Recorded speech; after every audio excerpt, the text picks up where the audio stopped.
Hi everyone, welcome to another episode of Hawaii in Real Life. We're here with Colin who's visiting us from Paris, and you've been named Forbes the best bartender in the world, right? Yes, it's very kind of them. Very kind of them. Now, he's here in Hawaii this week to train the Halekulani bartenders? To work with them, okay. To share with them my experience. It's a real, how do you say, partage, a real exchange. I'll show Henry and Joanna different things. They are showing me things as well, but I've noticed certain cocktails that I've been working on, they've actually been working on the same thing. Ah. And so within an ingredient, we're matching, which just shows that it's like almost a jazz session between musicians, so it's working very well. Neat. Now, what kind of drinks will you be introducing or working on with the Halekulani? The theme is really what I'm calling the French line.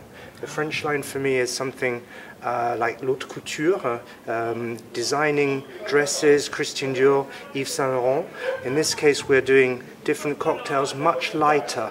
Often a dry martini, of course, is 9.9 gin and a drop of vermouth. I'm going completely the opposite way around, but we're making our own vermouths. One vermouth here that we have is the Halekulani aperitif, which is, yes, it's made with 2 or 3 different fortified wines. Then it has a certain fortification, bitters, quinine in it, and we're adding our own caramelization at about 90 grams of sugar per litre, as opposed to a normal vermouth, which should be easy 150 grams. This sort of product is unique in the world, and you can only get it at the aperitif bar. Ooh, wow. So this is the cocktail that you've right, made. That's that one there, yes indeed. You don't want it to have any casualties.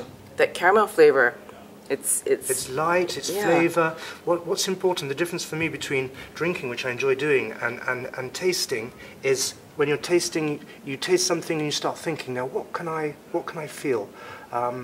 What's that flavour? And there you've got about 6 or 7 different intermingling things, which is completely against my normal grain. I tend to stay very, very simple. But there, it's something special. Yeah, it's kind of complex. There's layers in it, but not so complicated. It's like you're thinking too hard. Nice flavour. But then we could go to something more symbolic of the French line, something that's extremely feminine. I often say that in this world of equality, is it a crime to treat ladies with a certain attention? And this cocktail is made with Lillet. Lillet comes from Pedensac, which is near Bordeaux, and it's like a fortified wine. Actually, I even think of it as a vermouth. They don't like to call it a vermouth, but the Quina Lillet is what James Bond used in his Vespa cocktail. Now this is about 2/10 of this glass Lillet, ice, and then champagne. Beautiful champagne from Reims. You fill it to the top. A long zest of orange. It's beautiful. And a piece of ginger that's slowly macerating in there. And as you taste this, you will have a lovely taste. Of course, the rose is there. It's a signature of, bang on the eye, it's a signature of the l'apéritif bar. Its attention to women, to fashion, but also it's soon to be St. Valentine's Day. Yes, how appropriate.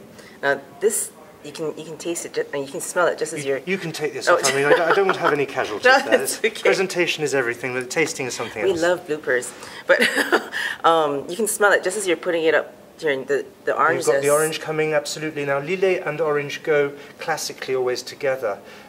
It's just one of those things, it's like gin and tonic, vermouth and vodka. This goes very, very well together, but it's that ginger there that is actually giving a slow maceration there. And you've got it gives because there's no alcohol, like a distilled alcohol in there, the cocktail could have been light on the palate and not lingered, but with the ginger it stays a little longer, and that's what you can taste right now, this almost very light pepperiness that's there as well. Yeah, it's very, very subtle.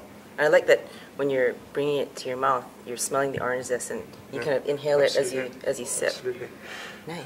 The third one that's very, very interesting, it's gastronomy and bartending go marvelously well together. This is someone that is with Campari, with vermouth, and Campari with port and a drop of gin, and the little extra is the balsamic vinegar, 18-year-old. Now that's what's giving the special taste. It's preparing the palate towards possibly, not necessarily foie gras, but I'd go more towards cucumbers and cream, salads, that sort of thing. It's really is the prémisse, the starting, l'apéritif, before you go on to a nice bottle of wine and lighter food. It's nice, very nice. And there's actually more drinks that you're working on. It's like a fashion show. All the different cocktails that I'm bringing out, especially with the incredible lights over the bar of l'apéritif, it reminds me really of the fashion shows in Paris, with each person coming out with their special dress. And there I've got about 7 cocktails ready for your appreciation. And that's starting from this week? Starting from 2 hours ago. Oh, very good. Okay, so Mr. Field will not be here after the 17th or the 18th. The 17th or the 18th, but the drinks will be. So make sure you check out the aperitif bar at the Halekulani and try some of these cocktails. Thank you.